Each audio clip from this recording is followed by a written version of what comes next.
جی ناظرین، اس وقت ہمارے ساتھ امجد چودھری صاحب موجود ہیں جو کہ پریزیڈنٹ ہے Lahore chamber of small trader and small industry کے۔ آئیے ان سے جانتے ہیں کہ گزشتہ روز جو اسلام آباد میں ایک بہت بڑا ایک پروگرام ہوا جس میں اللہ تعالیٰ نے پاکستان کو عزت سے نوازا، آئیے اس حوالے سے چودھری صاحب کیا کہیں؟ جی السلام علیکم چودھری صاحب۔ جی وعلیکم السلام۔ صاحب کیا کہیں؟ بسم اللہ الرحمن الرحیم۔ دیکھیں جی، گزشتہ دنوں جو اسلام آباد میں ہوا یہ اللہ تعالیٰ کی کو خاص رحمت ہے۔ نبی پاک صلی اللہ علیہ وسلم کے صدقے اللہ تعالیٰ کا حکم ہے کہ میں اپنے بندوں کو ان کی برداشت سے زیادہ تکلیف نہیں دیتا۔ تو اب پاکستان اس دہانے پہ آ گیا تھا کہ جناب برداشت سے باہر چیزیں شروع ہو گئی تھی، تو اللہ تعالیٰ نے یہ انعام دیا ہمیں، اور اس انعام کی صورت میں فیلڈ مارشل ہمیں حافظ صاحب کے طور پہ دیے گئے۔ یہ اللہ کی عنایت ہے۔ ان کے ساتھ پرائم منسٹر میاں شہباز شریف، ان دونوں کی جوڑی اللہ تعالیٰ نے اس طرح بنائی، اور اس کی کارکردگی آپ کے سامنے ہے کہ اس وقت پوری دنیا میں پاکستان کا ڈنکا بج رہا ہے۔ ہر بندہ، دوست ہو دشمن ہو، پاکستان کی تعریف کر رہا ہے۔ ایک زمانہ تھا کہ ہمیں تخریب کار کہا جاتا تھا، ایک زمانہ تھا ہمیں دہشت گرد کہا جاتا تھا، ہمیں یہ حکم ہوتا تھا ڈو مور یہ کہا جاتا تھا۔ ہمیں اپنی صفائی دینے کے لیے بہت کچھ کرنا پڑتا تھا کہ جی ہم تخریب کار نہیں ہیں، لیکن اللہ کی مہربانی سے اللہ تعالیٰ نے یہ عنایت کی کہ آج پاکستان نے تھرڈ ورلڈ وار روکی ہے۔ کم از کم $3 ٹریلین کا دنیا کو فائدہ دیا ہے۔ جو نقصان ہو گیا تھا، آگے ہو رہا تھا، جو جنگیں شروع ہونے لگی تھی وہ روکی۔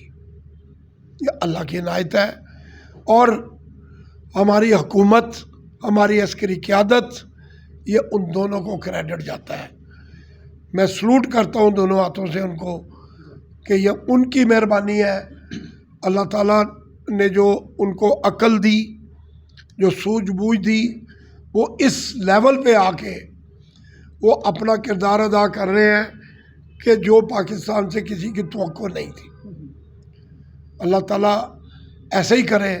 مجھے امید ہے کہ آنے والے میں 2-3 دنوں میں یہ فیصلہ ہو جائے گا کہ جنگ بندی مستقل ہو گئی انشاءاللہ تعالیٰ، اور یہ بھی سہرا پاکستان کو ملے گا، یہ کریڈٹ بھی پاکستان کو ملے گا۔ اچھا سر، یہ بتائیے گا لاہور چیمبر آف کامرس کے حوالے سے کیا کہیں گے آپ؟ دیکھیے جی، جہاں تک لاہور چیمبر آف کامرس کا تعلق ہے، Lahore chamber of commerce Lahore کا ایک پریمیئر چیمبر تھا۔ ہے نہیں، اب نہیں ہے۔ اس کا ایک مقام تھا، وہ جگہ تھی جس کو ہم امن کا گہوارہ کہتے تھے، جہاں لوگ آ کے خوشی محسوس کرتے تھے۔ ایک وقت تھا کہ کسی بھی ایمبیسی میں چلے جائیں، وہ چائنا ہو امریکہ ہو، صرف ریکمنڈیشن لیٹر جاتا تھا اور بندوں کو ویزا مل جاتا تھا۔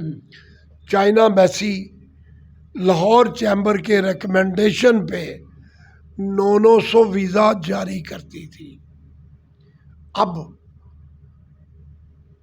چند جو ان کے خاص ہیں ان کے علاوہ کسی کو کوئی ویزا نہیں ملتا۔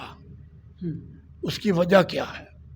اس کی وجہ یہ ہے کہ ایک ہی پارٹی کے پریزیڈنٹوں کا آپس میں لڑائی جھگڑے، آپس میں پھڈے، مقابلے، ایک دوسرے کے خلاف پرچے، ایک دوسرے کو گالیاں، پھر کوئی بندہ، کوئی چیمبر کا ممبر، کاروباری بندہ آ کے کسی کے دفتر میں بیٹھ گیا ہے، اور اگر دفتر میں پریزیڈنٹ یا وائس پریزیڈنٹ یا ایس وی پی موجود نہیں ہے تو ایک آرڈنری بندے نے آ کے اس کو گالیاں دے کے باہر نکال دیا۔ کہ تم کون ہوتے ہو یہاں پہ بیٹھنے والے. اچھا. یار جو ٹیکس دیتا ہے, جو چیمبر کا ممبر ہے, جو چیمبر کی فیس ادا کرتا ہے, اس کو حق حاصل ہے کہ اس کا جہاں دل کرے وہ وہاں جا کے بیٹھے. یہ ان لوگوں کے ووٹوں سے چیمبر میں بیٹھے ہیں, یہ اپنے گھر سے ووٹ لے کے نہیں آئے. اور اگر جن کے ووٹوں سے بیٹھے ہیں انہی کو دھکے دے کے نکالنا ہے تو پھر وہ چیمبر تو نہ ہوا. پھر تو جو دیہڑی باز لوگ ہیں یہ چیمبر ان کے لیے رہ گیا ہے. بات یہ ہے کہ مجھے اکثر لوگ کہتے ہیں جی فلاں لیڈر ایماندار ہے, کسی نے نیچے کر دیا تو اس کا کیا قصور ہے لیڈر کا. اگر میں ایک اپنی مثال دیتا ہوں, میں LBF چلا رہا ہوں, میں چیمبر چلا رہا ہوں, اگر میرے نیچے کوئی بندہ فراڈ کر رہا ہے, کسی سے بدتمیزی کر رہا ہے اور میں اس کا ازالہ نہیں کرتا, میں اس کو روکتا نہیں, میں یہ کہتا ہوں کہ یار یہ فراڈ کر رہا ہے, یہ یہاں سے پیسے کما رہا ہے, تو اس کا کوئی اور روزگار نہیں, اس کو یہیں سے کمانے دو. یہ کوئی لاجک نہیں ہے. اٹ مینس کہ میں اس کی کرپشن میں, اس کی بدتمیزی میں شامل ہوں, برابر کا شریک ہوں. اور اگر کوئی لیڈر اس کو پروٹیکٹ کرتا ہے تو میری نظر میں وہ بھی اتنا ہی بے ایمان ہے جتنا وہ بے ایمان ہے. اس لیے چیمبر کی اس لیول پہ لے جانا پڑے گا.